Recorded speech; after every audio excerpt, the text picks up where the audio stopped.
माशाल्लाह, क्या नाम है? मोहम्मद रफीक साहब, माशाल्लाह, अल्लाह कबूल करे। नौजवानों से ही इंशाअल्लाह तकदीर बदलेगी हमारे मुलाक सदर साहब। माशाल्लाह, ये मुबारक भाई और पढ़े लिखे जवान शेख साहब, ये भी शेख साहब और ये भी शेख।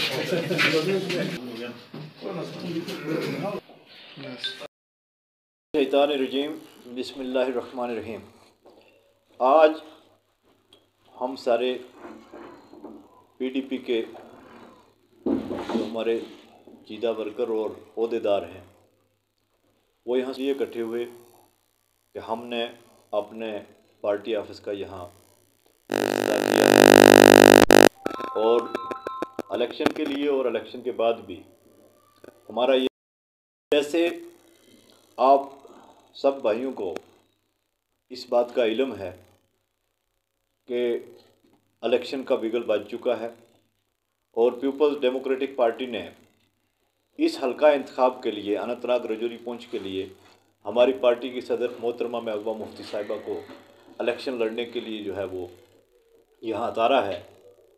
हमने ये मुनासिब समझा कि अपना पार्टी दफ्तर सबसे पहले यहाँ उसका क़याम करके उसके बाद यहाँ से जो है वो अपनी कैंपेन जो है उसको शुरू किया जाए।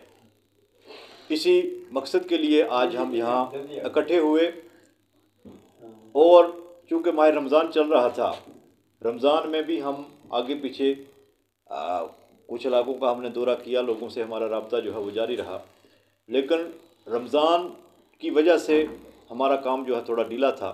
कल या परसों इंशाअल्लाह ईद हो जाएगी और ईद के बाद हम बाकायदा अपना हर ब्लॉक, हर गांव, हर पंचायत का जो है वो कैलेंडर निकालेंगे और उस कैलेंडर के मुताबिक हर जगह हम जाएंगे और जाके लोगों से रब्ता करेंगे और उनको ये इल्तमास करेंगे, क्योंकि रियासत जम्मू व कश्मीर की आज ये मजबूरी है कि हमारे जो हालात इस वक्त यहाँ पैदा किए गए हैं 370 के एब्रोगेशन के बाद, यहाँ की हर चीज़, यहाँ की नौकरी, यहाँ की ज़मीन, यहाँ की बिज़नेस, यहाँ की हर चीज़ के ऊपर जो है बाहर के लोगों ने कब्ज़ा करने की कोशिश की है। और परसों भी मैं सुन रहा था कि हमारा होम मिनिस्टर ये कह रहा है कि हमने जो सबसे बड़ा काम ये किया है कि जम्मू कश्मीर जो है वो हर हिंदुस्तान के लिए, हर बाशिंदे के लिए जो है उसको खोल दिया है। हर हिंदुस्तान का बाशिंदा जो है वो जम्मू कश्मीर का मालिक है। हमें इस आनसलाट के साथ मुकाबला करने के लिए अपने एक ऐसे लीडर की ज़रूरत है जो हमारे साथ हलाक के वक़्त जो मुल्क ने वादा किया था उस वादे को आगे चलाने के लिए जो लीडर वहाँ आँख में आँख डाल के बात कर सके, और वो जम्मू कश्मीर में एक ही शख्सियत है जिसका नाम महबूबा मुफ्ती है। इसलिए मेरी तमाम अपने वर्कर हजरात, अपने पार्टी के जो जितने हमारे लोग हैं, उनके अलावा जो दूसरी पार्टियों के लोग भी हैं, आपकी पार्टी आपको मुबारक, आप अपनी जगह जो है बिल्कुल कायम रहें। लेकिन आज जो है ये मजबूरी है जम्मू कश्मीर की आवाम की कि हमें मैडम महबूबा मुफ्ती को जो है उनको पार्लियामेंट में भेजना है, और इसके लिए खासकर पॉलिटिकल जो हमारे जो तंजीम के लोग हैं इनको जो है अंत तक जो है वो यहाँ मेहनत करनी है। और इंशाअल्लाह आज से हमने ये अज़म किया है इकट्ठे होकर कि हम ये जो है इसका काम जो है वो शुरू कर रहे हैं। इसके साथ साथ madam Mehbooba Mufti nomination file करने के फ़ौरन बाद सुरनकोट का दौरा भी करेंगी और वो एक दिन पूरा जो है वो सुरनकोट कंस्टिट्यूंसी में देंगी और यहाँ रात को भी सुरनकोट ठहरेंगी। उस दिन के लिए भी हमने जो अपना प्रोग्राम तय करना था उसको जो आज शक्ल दी है। तो इसी मुनासबत से आज हम यहाँ इकट्ठे हुए थे। आप मीडिया के लोग हमारी बात सुनने के लिए यहाँ तशरीफ़ लाए। मेरे बाद यहाँ हमारे जोनल सदर एडवोकेट मुख्तार शेख साहब और हमारे डिस्ट्रिक्ट के कोऑर्डिनेटर हैं एडवोकेट शेख मुख्तार साहब और हमारे मौलाना मुश्ताक साहब, जिनको हमने अभी इंचार्ज ब्लॉक प्रेसिडेंट बनाया है, लेकिन ये आम आदमी पार्टी में एक आला ओहदे से छोड़ के हमारे साथ हाल ही में दाखिल हुए थे। इनसे भी मेरी गुजारिश होगी कि वो भी एक मिनट के लिए अपनी बात रखें। तो एडवोकेट माजिद खान साहब। रहीम, जैसे कि आज हमारी पार्टी की तरफ से सुरनकोट में एक ऑफ़िस की इनाग्रेशन की गई, तो चंद कोर कमेटी के वर्करान यहाँ पे आए और आज से ही मान लो कि हमने अपनी इस पार्लियामेंट इलेक्शन की सिलसिला में जो है वो शुरुआत कर ली है अल्लाह के नाम से। और मैं आपकी वसादत से सुरनकोट बिलखसूस अपने राजौरी पुंछ खित्ता को, इनके लोगों को ये गुजारिश करना चाहूँगा कि ये जो इलेक्शन है ये हक और बातिल की लड़ाई है। एक तरफ आपने हक को देखना है, एक तरफ बातिल को देखना है। 70-80 साल से 75 साल से नेशनल कॉन्फ्रेंस ने जम्मू कश्मीर में हुकूमत की है और यहाँ पे गरीब लोगों पे मुजालिम डाले हैं, कोई तरक्की का काम ना किया है। और एक तरफ PDP की सरकार के एक टेन्योर में 2.5 साल और दूसरे टेन्योर में 3 साल, 5.5 साल की इस दौरे हुकूमत में जम्मू कश्मीर को वो सुनहरी दौर दिया है जो शायद आज भी जिसके जो है वो फ़वाइद से हम जो है वो फ़ायदा ले रहे हैं। और ख़ास करके हमारी पार्टी के एहसानात जो राजौरी पुंछ के ऊपर हैं। आप मुगल रोड का जो है वो एक आप बेस्ट एग्जांपल आपके सामने है, बाबा गुलाम शाह बादशाह यूनिवर्सिटी है, पुंछ शावला कोट जो है वो ये रूट खुला, इससे हमारे लोग जो है इनकी इकॉनमी में, इनकी तजारत में, इनकी पढ़ाई लिखाई में, इनके तमाम कारोबार में कितना फ़ायदा हुआ ये हम सब लोगों के सामने है। तो आपने सब ने मिलजुल कर पार्टी का PDP का साथ देना है, चाहे जो कहीं भी हो, पॉलिटिकली किसी पार्टी से अलाइन हो या ना हो। लेकिन इस वक्त अगर आपने मैडम का साथ दिया तो पूरे हिंदुस्तान में अगर सबसे मजबूत लेडी, सबसे ताकतवर सियासतदान लेडी मानी जाती है वो मैडम महबूबा मुफ्ती मानी जाती है। और अगर ये पार्लियामेंट में पहुंच गए तो इनके पहुंचने के बाद जम्मू कश्मीर के लोगों की जो आवाज़ दबी कुचली थी वो आवाज़ जो फिर से उभरेगी। हमारे हकूक़ की पामालियाँ होती रही वो पामालियाँ बंद हो जाएंगी। हाल में देखें बफलियाज टोपी पीर में जो इंसिडेंट हुआ, कोई लीडर नहीं बोला। मैडम महबूबा मुफ्ती थे जो सबसे पहले उन्होंने कश्मीर में प्रेस कॉन्फ्रेंस की, टोपी वहाँ पे जाने की कोशिश की, रोका गया और उनकी इस बोलने की वजह से लोगों के अंदर हिम्मत आई और लोग भी आवाज़ उठाना शुरू कर दिए।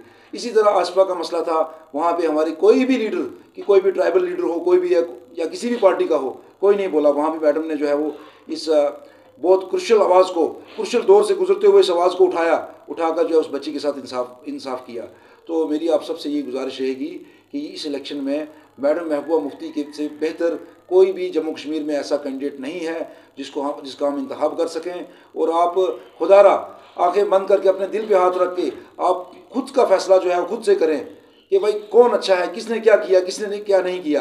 आप लोगों की इन गुमराह करने वाली बातों में ना आए, आप इंसाफ का फैसला करें, मैडम महबूबा मुफ्ती का साथ दें और अपने फ्यूचर को सुनहरा बनाएं। शुक्रिया बहुत बहुत। वाले हजरात का शुक्रिया अदा करता हूँ जिन्हें अपना, लिहाजा आज से हमारी कैंपेन इंशाल्लाह शुरू है। पहले भी थी लेकिन आज के बाद जैसे जायद साहब ने कहा कि हर जगह, हर मोड़े में, हर पंचायत में, हर ब्लॉक में जो है वो जा रहे हैं हम। तो मेरी लोगों से यही अपील रहेगी कि रियासत बहुत नाजुक दौर से गुजर रही है।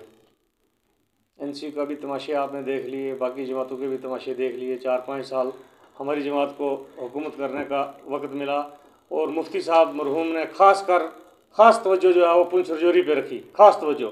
बाबा गुलाम शाह बादशाह यूनिवर्सिटी, मुगल रोड, यही ले लो आप, मुगल रोड, शाहराग। हम सुरनकोट के लोगों को सेबों का पता नहीं होता कि सेब क्या होते हैं। सुना को कश्मीर में कोई फ्रूट हो इसको सेब कहते हैं, वही सेब हम आज 10 रुपये किलो खा रहे हैं। छोटी सी मिसाल दे रहा हूँ।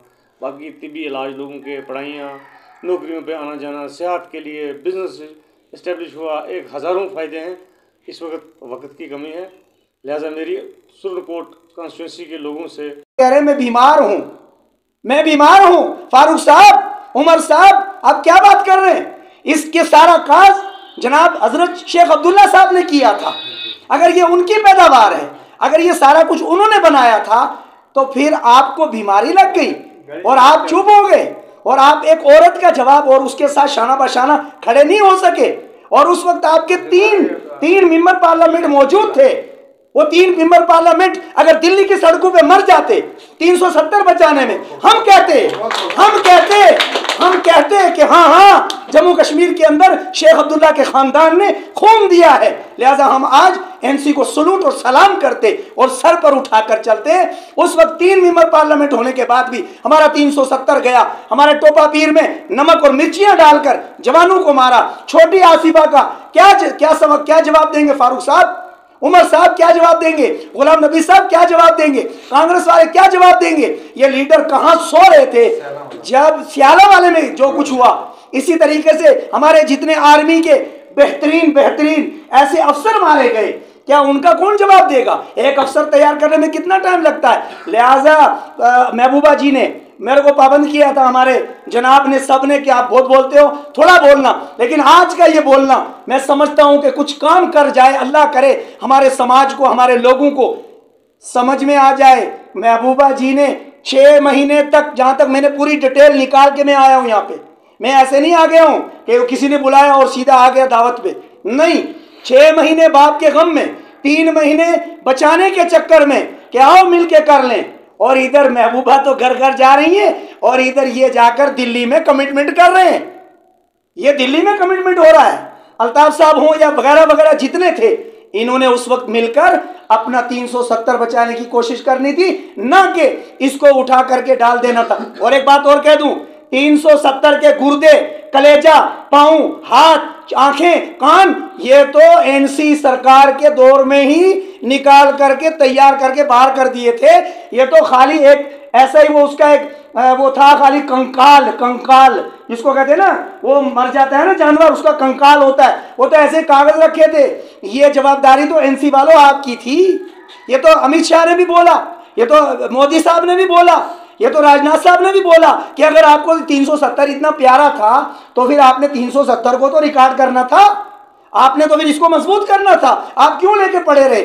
और यहां तक भी मेरे पास आई, मैं पूरा कंप्लीट करके बैठा हूं। जनाब शेख अब्दुल्ला साहब ने कहा था कि अब 370 की जरूरत नहीं है, इसको साइड कर दो। ये अल्फाज भी हमारे तक पहुंचे हैं। लिहाजा जी 1982 में शेख अब्दुल्ला साहब ने कहा था 370 को साइड कर दो, 3 मेंबर पार्लियामेंट आपके हों, आप इतने सालों तक हुकूमत चलाएं, और आप कहेंगे महबूबा जी ने कर दिया। और फिर सलूट मारता हूं मैं, महबूबा जी आपको अल्लाह सलामत रखे, आपके बाप की अल्लाह मगफिरत फरमाए, और हम मुफ्ती साहब के क्या पुल, क्या रोड, क्या नौकरियां, और क्या हमारे सर के ऊपर जो एनसी ने ऐसा तूफान खड़ा किया था, उन